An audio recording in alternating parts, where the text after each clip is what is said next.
Aristóteles va a ser estudiante de Platón, pero como su discípulo va a crear un diálogo contradictorio en el cual va a cuestionar lo que su maestro dice.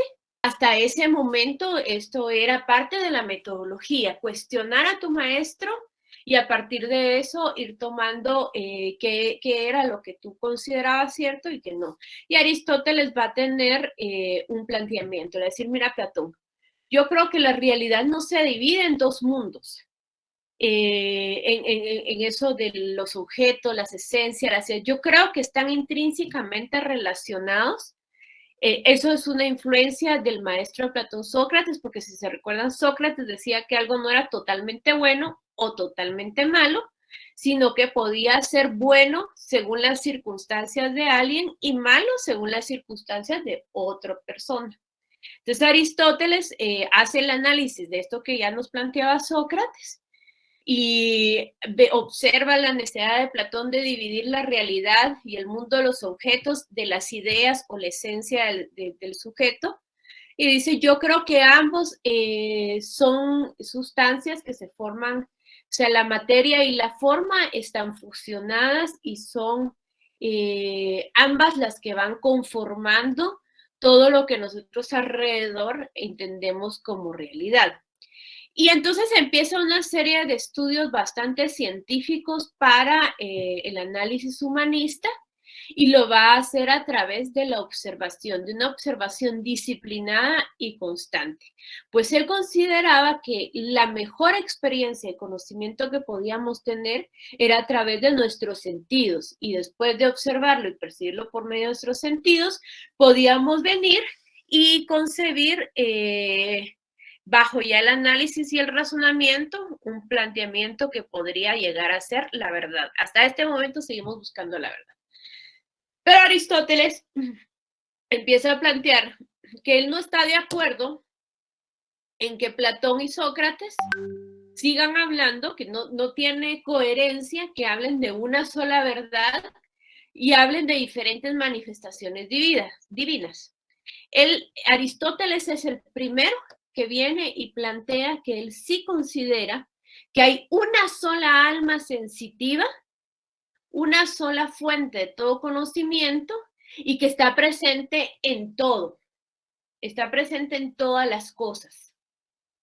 Entonces, él viene y plantea una visión más unitaria, una energía unitaria, pero muy parecida al panteísmo porque va a decir que esa presencia y esa energía que une todo está en todas las cosas, está en todo el mundo, está en las piedras, está en la tierra, está en las plantas, está en todo, está presente en todo. Entonces el ser humano para alcanzar la verdad absoluta es difícil que lo llegue a hacer porque su mente es finita, pero puede observar a través de la naturaleza, de la contemplación, de la lectura, de la escucha, puede ir captando partes de esa gran verdad absoluta, un planteamiento bastante arriesgado y aventurado en un momento donde la religión fundamental era politeísta y tenía la presencia de todos estos dioses, ¿verdad? Entonces Aristóteles ya se arriesga y es el primero que se arriesga a hablar de una sola energía y que él le va a llamar Dios. Él le pone el nombre y dice, este es Dios, esto es la verdad absoluta, es ese absoluto que el hombre no va a alcanzar a llegar. Entonces, Aristóteles va a venir y nos va a decir que toda la realidad está en constante movimiento. Entonces, él viene y nos dice, hay una sustancia universal. De esa sustancia universal se va subdividiendo en diferentes formas. Pero cada elemento que podemos observar sobre la Tierra, sean seres humanos, sean materiales, sea lo que sea, está compuesto de una energía que es ese motor que le impulsa a desarrollar, a crecer, esa energía que le da como vida, que lo mueve, que esa vibra que nosotros llamamos ahora, ¿verdad? Es una energía que mueve al cuerpo material. Hay una tendencia, todos van a tener una tendencia a desarrollarse y a crecer, estemos hablando del elemento que estemos hablando.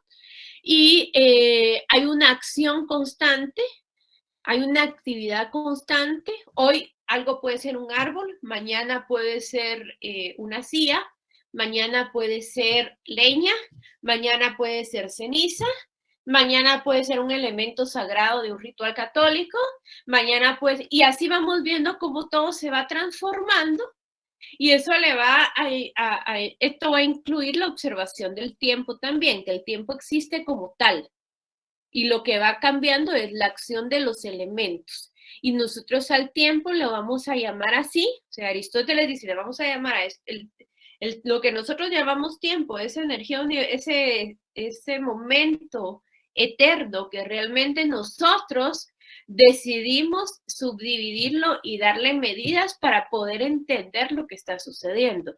Y va a ser Aristóteles el primero que va a hacer estas medidas. Entonces Aristóteles va a confluir en diferentes estudios, va a hacer un estudio sobre la tradición discursiva, él va a analizar cuál es el discurso que utilizan las personas elocuentes para dar a conocer sus puntos, y va a estudiar todo un tratado sobre retórica, va a hacer un análisis específico de la filosofía de Platón, va a estar estudiando los fenómenos como tal, que esto va a ser retomado hasta hace unas pocas décadas por Husserl, que lo va a usar en estética, y en los fenómenos él habla un poco sobre el mundo de las ideas. Nos habla también de la metafísica, que es todo aquello que no es físico, que no es sensible a nuestros ojos, pero que existe y de alguna manera podríamos decir que es material, pero no por eso es sensible a nuestros ojos. Y va a estudiarlo desde cada una de sus sustancias, que eran las que mencionábamos anteriormente. Y él va a hacer cómo se manifiesta cada una de estas ideas que él está manejando. Va a hablar él se va a centrar en el problema del ser, de la existencia. Entonces ya la verdad va a ser más ya no es simplemente la búsqueda de la verdad, sino que va a ser un problema más sofisticado, que va a ser qué es y qué no es, en qué momento se es y en qué momento no se es. Y para eso va a ser una serie de estudios, va a ser su estudio sobre la política, que es esa necesidad innata del ser humano de vivir en relaciones humanas y decidiendo cuál es el orden establecido de esas relaciones humanas, cómo debemos comportarnos. Entonces él hace un estudio de política, él hace un estudio sobre ética, de qué es el bien y qué es el mal, o sea, vuelve a retomar el estudio de Platón, dice qué está bien y qué está mal que hagamos, porque hasta ahorita solo nos dejamos llevar por costumbres, pero no hay un análisis del comportamiento de qué está bien y qué está mal, y él va a plantear que realmente lo que el ser humano está buscando es la felicidad, y que para buscar la felicidad, a veces, y que debe buscarlo, está buscando también estar bien, y la felicidad y el bien están de la mano. Entre otras cosas, empieza a estudiar el tema de la lógica, que va a ser un aspecto formal del lenguaje, un análisis formal del lenguaje que hasta el día de hoy ocupa un tiempo de estudio importante a las personas que les interese. Va a ser el estudio de retórica y poética que les decía, y el estudio de naturaleza. No nos podemos hablar de cada uno de ellos porque si no se nos va la clase y quiero llegar a lo que más me interesa. Entonces, la doctrina aristotélica, cuando se refiere a la poética y al arte específicamente, que es lo que nos interesa en la clase, viene y habla de que todo objeto tiene una forma, una estructura, que también va a tener un material, o sea, de qué está hecho, de qué está compuesto, que va a tener una energía eficiente, que es aquella gente que lo produce, o sea, el artista, el que lo crea, y va a tener un fin. ¿Para qué sirve? ¿Qué función cumple? Si se dan cuenta, hasta el día de hoy, en la crítica del arte, el análisis del arte, estos 4 elementos siguen siendo importantes para poder observar una obra. ¿De qué está hecho? ¿Cuál es su composición? ¿Qué artista lo hizo y su nivel de habilidad y destreza? ¿Y para qué fue hecho? O sea, que siempre, hasta el día de hoy, lo que Aristóteles plantea para analizar una obra de arte sigue siendo la guía básica, digamos, básica, se ha ido complejizando con el tiempo, para poder analizar una obra de arte. Nosotros partimos de estos 4 elementos a la hora de hacer un estudio de una obra de arte, de una composición artística o de un espacio que se dedica al tema del arte. Entonces, para traducirlo a lo que es específicamente el arte, es la causa eficiente va a ser analizar al artista que lo hace, sus estudios, su contexto, su historia, su educación, su historia familiar, su cultura, su religión, sus habilidades intelectuales, sus relaciones familiares y sociales. Hacemos todo un análisis del artista hasta llegar a decir, miren, tenía una destreza de manos que pintaba como hoy nunca nadie lo pudo hacer a su edad, por ejemplo, con Rafael, ¿verdad? La causa material es, hay una materia, hay algo material que está ahí, que puede ser una roca, puede ser una madera, puede ser un lienzo, puede ser barro, o sea, hay algo material que existe por sí mismo y que también se va a unir con una causa formal, que ya es ese estudio de composición o de planificación que tenemos de qué podemos llegar a hacer con ese material, y la causa final. O sea, bueno, yo quiero hacer una pintura para homenajear a mi abuelita. Entonces, la causa eficiente voy a hacer yo como artista porque voy a hacer la obra. La causa material va a ser un montón de revistas que ella guardó por años. Yo voy a hacer un collage con ellas. La causa formal va a ser mis bocetos, mis diseños, entrevistas que hago a la familia, todo lo que voy planificando para realizarlo. Y mi causa final es exhibirlo en el homenaje que se le va a hacer a la abuelita. Entonces, hasta ahí vamos a tener digamos, hasta ahí tenemos 4 causas importantes que son internas del ser de las cosas, o sea, la composición de la materia con la que están hechos y la forma universal a la que van a responder, porque se recuerdan que para Aristóteles y para ellos lo universal era el orden establecido, no era algo que yo me inventara, sino que en ese momento era algo que yo iba a estructurar y a bocetear según la naturaleza misma. Y 2 causas externas del ser, que era lo que intervenía para que este ser cambiara, que en el caso del arte va a ser el humano o el artista, y la causa final es para qué lo estamos haciendo. O sea, hay un factor externo que nos lleva a realizarlo. Hasta este momento se empieza a ver al humano, ya más formalmente, como el centro de creación de las obras. Entonces veamos un poco cómo Aristóteles además hace un análisis muy específico de la poética. Entonces, yo aquí les voy a dejar en la presentación este esquema de la comedia. Como decía, la presentación hay muy poco, es lo que se logra capturar, pero si pueden ver El nombre de la rosa, es una película que vale la pena ver. Entonces, después de esto surge la filosofía helenística, que va a surgir desde la muerte de Alejandro Magno. Alejandro Magno es discípulo de Aristóteles y bajo su asesoría y consejería es que llega a ser quien es. O sea, Alejandro Magno va a tener esta gran gallardía, va a ser discípulo de Aristóteles y a su muerte se oficializa la existencia de todo el periodo helenístico.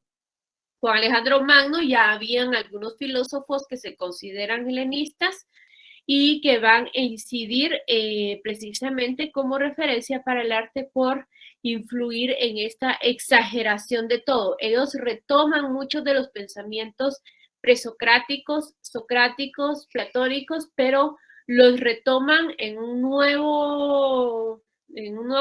nueva oleada que va a exagerar los pensamientos. De la filosofía helenística se va a concentrar en el ser humano como el centro de todas las cosas, como el creador del pensamiento, como el creador del razonamiento. Entonces vamos a encontrarnos dentro del periodo helenístico con varios planteamientos filosóficos que vamos a ver cómo vienen a incidir en los pensamientos cristianos. ¿Por qué es tan importante para mí eso? Porque eso explica por qué en la Edad Media se cimienta y en medio de la Edad Media llegan a nuestras tierras y nos lo imponen al estilo de este periodo. Entonces vamos a ver, primero había una corriente ecléctica. El eclecticismo es aquel que propone que cada localidad va a tener una búsqueda de esa verdad, va a encontrar una respuesta y al irse intercambiando por hechos de guerra, lo que sea, puede ir combinando esos planteamientos de cosmovisión o filosóficos y entre esas diferentes ideas, a través de un método que nos permita como darles un nuevo orden, lograr alcanzar un nuevo pensamiento. Eso es algo que vamos a ver reflejado ya en la conquista de nuestras tierras. Bueno, tomemos estos elementos de la cosmovisión maya, tomemos esos elementos de la cosmovisión católica y sacamos una procesión a las calles donde haya esto, donde haya otro que representa Quetzalcóatl, y está esto y esto que representa el barroco, y está, de hecho, ustedes saben que las catedrales en Guatemala tienen esta área afuera, de presbiterio que tienen en la parte de afuera, es como respuesta a las costumbres mayas, porque para los mayas se adoraba al aire libre. Entonces primero se entraba a una plataforma sagrada y el templo estaba dentro donde estaba el cacique. Entonces aquí tuvieron que hacerlo así para que la gente se reuniera o se congregara en ese presbiterio y después entraran al templo. Hay eclecticismo. Entonces, dentro de las escuelas helenísticas ya se habla de esta combinación de costumbres, tradiciones y rituales con el compromiso de alcanzar a través de diferentes ideas la misma verdad. Entonces, ahí para ellos no había radicalidades, no había paliativos, no había nada. Otra escuela va a ser la de los escépticos. Los escépticos son aquellos que van a ser muy callados, que van a preferir no dar opinión y no estar de acuerdo ni en contra de nadie. Epicurio va a ser el primero que se basa en el planteamiento del atomismo que ya Demócrito nos había planteado en la época presocrática, pero para él el hedonismo, dicen, miren, es que regularmente cuando hablamos de hedonismo pensamos simplemente en relaciones sexuales o excesos de alimentaciones, de gula, todo esto. Cuando Epicurio nos habla del hedonismo, divar el conocimiento. ¿Ya? Entonces, para algunos hasta el día de hoy, esa sigue siendo nuestra felicidad. Y él habla de que es una corriente de pensamiento de que no todos los seres humanos se concentran en esa búsqueda de la felicidad a través del conocimiento. Bueno, los sirenáticos, que son aquellos que dicen que la felicidad, porque ahora estamos en búsqueda de la verdad y la felicidad, ¿verdad? Y el helenista se concentra en la búsqueda de la felicidad plena y absoluta.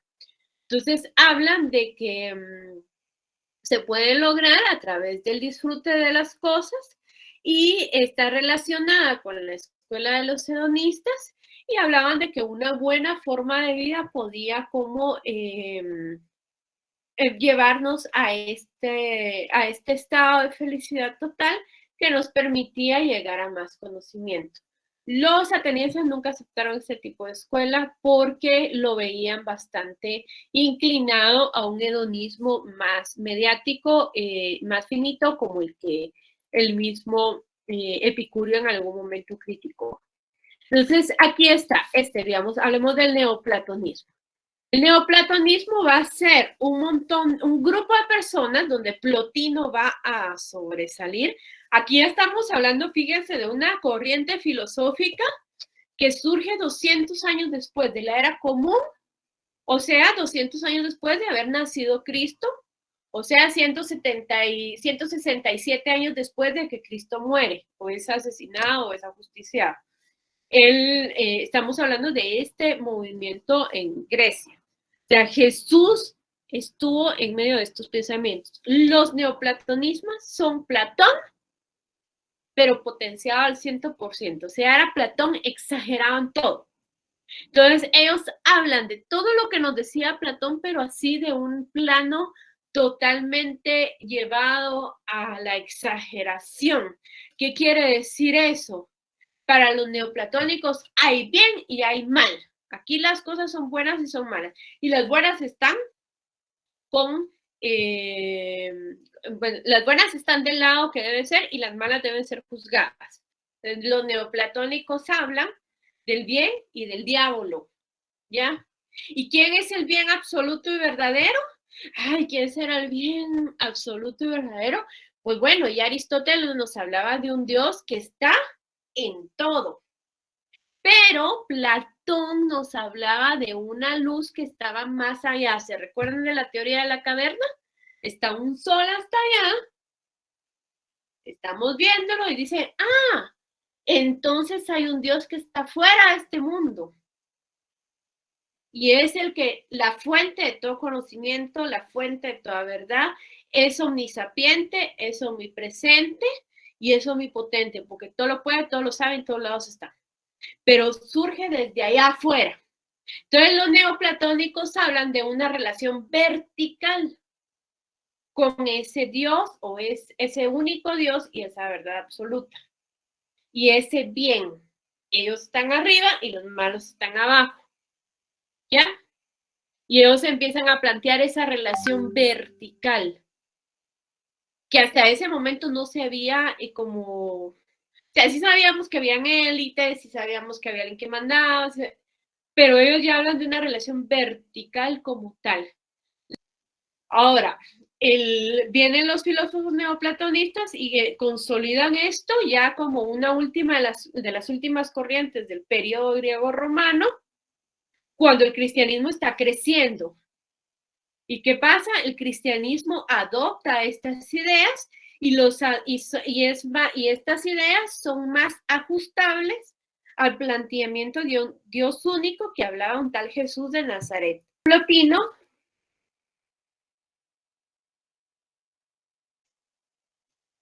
también va a fundamentar otro de los planteamientos importantes que le va a dar pie al cristianismo, que es no solo el del Dios universal, el de la verdad absoluta, el del bien absoluto, o sea es bien, bueno, o sea es de diablo, o sea es del diablo, ¿verdad? El que va a cimentar estos, es que, sí, bueno, ya Aristóteles le había llamado a este Dios, y Plotino dice que la única forma, pongan atención a esto, la única forma de llegar a esa verdad absoluta y de encontrar una relación sana que no nos enloquezca es a través de la religión. ¿Qué quiere decir religión? Religar. Entonces, ¿cómo vamos a religarnos a esa verdad absoluta? Porque ahorita somos como esos átomos que andan pululando, que están sueltos de esa verdad original. Entonces dice, tiene que ser a través de la religión, religarse. ¿Y cómo nos religamos? A través del dogma. Nosotros les escribimos la explicación de cuál es el bien absoluto, la verdad absoluta, ese Dios que nos llevamos, Dios es todo eso, y se los damos. Y en ese momento están dándose los cambios en los cuales, pues ya lo vimos en Historia del Arte, Constantino con sus intereses políticos y todo, bien, y dice, pues volvamos los cristianos. Y fíjense qué interesante, y esto ya lo vamos a ver más el otro sábado con el arte medio, y es que para los cristianos, como en ese momento ya no es importante la causa eficiente de las cosas, como la finalidad de las cosas, que es llegar a la verdad absoluta, todo el arte se transforma de un solo. Entonces, los cristianos vienen y plantean un nuevo planteamiento artístico. Ya no se trata de la causa eficiente de las cosas, de la estructura de las cosas, porque ya no vemos el universo. Ahora vemos esa esencia divina, el simbolismo. Entonces, el arte deja de ser de repente tan perfecto y empieza a ser figurativo. Lo que van a destacar es esa religión y ese planteamiento que va a centrarse en un solo pastor, Jesús de Nazaret.